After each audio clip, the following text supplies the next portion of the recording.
for joining us. We are live at 5, ready to get your thoughts on our story today. Remember, subscribe to our YouTube channel, follow us on Facebook so you can be a part of the conversation. I'm Cheryl Preheim here with Aisha Howard and Kaitlyn Ross. Today we're talking about the line between offensive or just downright threatening. Interesting that today there was a big change because there's an increasing level of potential violence against journalists. So U.S. Senator Richard Blumenthal proposed a bill that would make threatening or attacking journalists a federal crime. It's called the Journalism Protection Act. This comes after an altered video shows a fake President Trump attacking political opponents and media members. It was played at a political event on Monday. In a statement, the White House says it condemns the video. They also say President Trump had not seen it. This is a story that comes on the heels of another one that went viral on Twitter because a journalist saw someone boarding an airplane with a shirt that read, "Rope Tree Journalist, Some Assembly Required." A Washington Post journalist tweeted this out because her brother was the one who saw it. She goes on to say that this is vile, it's inexcusable. Her brother felt threatened, asked the flight attendants to do something about it. The flight attendant told the journalist they could get off the plane. They weren't going to change anything. So there was a lot of reaction to that, people very strongly reacting to it. And I do want to read the statement from the flight attendants because they say, look, they just were not trained to deal with this. The president of the Association of Flight Attendants says direct threats against other people have no place in society and absolutely no place in planes. This is not free speech. She goes on to say it's inexcusable and condemns the statements made against journalists. So there's a lot of people condemning these statements, but the question is whether or not people have a right to do things like this, to make that video, to wear these shirts.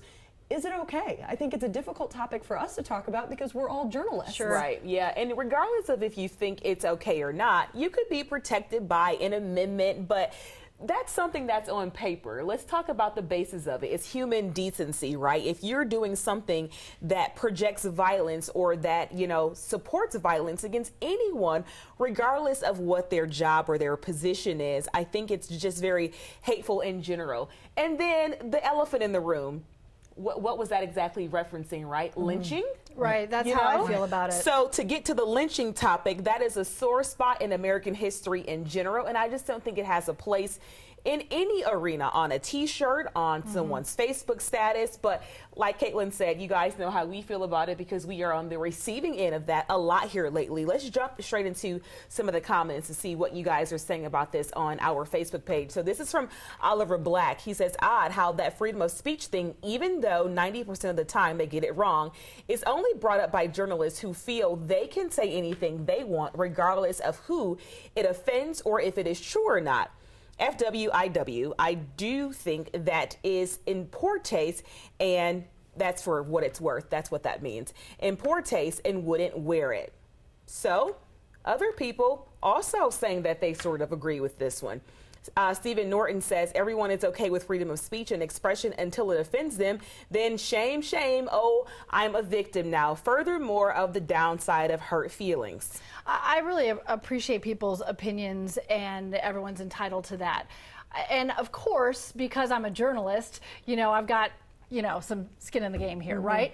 But I would say that I wouldn't wish that sentiment on anyone, no matter how they feel, who they are, their political views, or what they do for a living. For me personally, it just goes back to the golden rule: treat people like you want to be treated, and we can have a conversation about things that are hard and we disagree on in a way that's humane and respectful. But I still don't wish violence on you in that conversation. Right, and that disagreement needs to be productive. Giving someone a death threat is not productive. That doesn't steer the conversation in any meaningful way. And I think all three of us try really hard to use our platform to steer those conversations to interesting and insightful conversation. Whether it's something we agree with or not, I'm always willing to engage with people, but when you threaten my life, it's pretty hard to have a meaningful discussion with you. Yeah, but not everyone thought the same way as those two comments that we read to you there. Some people said it's not just a shirt, it's an implied threat. Not sure if it merits being taken off a plane, but hardly a joke. I don't think any of us laughed about that. I mean, just think of the content. I went somewhere else. Take me out of being a journalist. I thought about that too, because tree. when anything that implies lynching to me is so offensive because of all the lives that were lost. Yeah, I don't care. Insert whatever job you want, but I'm going there. Yeah, right. Julie Murphy adds, I consider this terroristic behavior. At the very least, it's intimidating and threatening. I just don't like where we are as a society as a whole. I think that is it. I don't want to get lost in really the directive being at one profession, but just if this is where we are at conversations when we don't agree with people, I think maybe we need to take a deeper look at that. I think that is advised, and you guys are really, really fired up and talking about this one on all of our social media pages. Question. We want to know what you think. Leave your thoughts in the comment section below. And we appreciate when you subscribe to our YouTube channel. We post here every weekday. Follow us on our social media pages because we do want your comments to be in the show. Have a great one.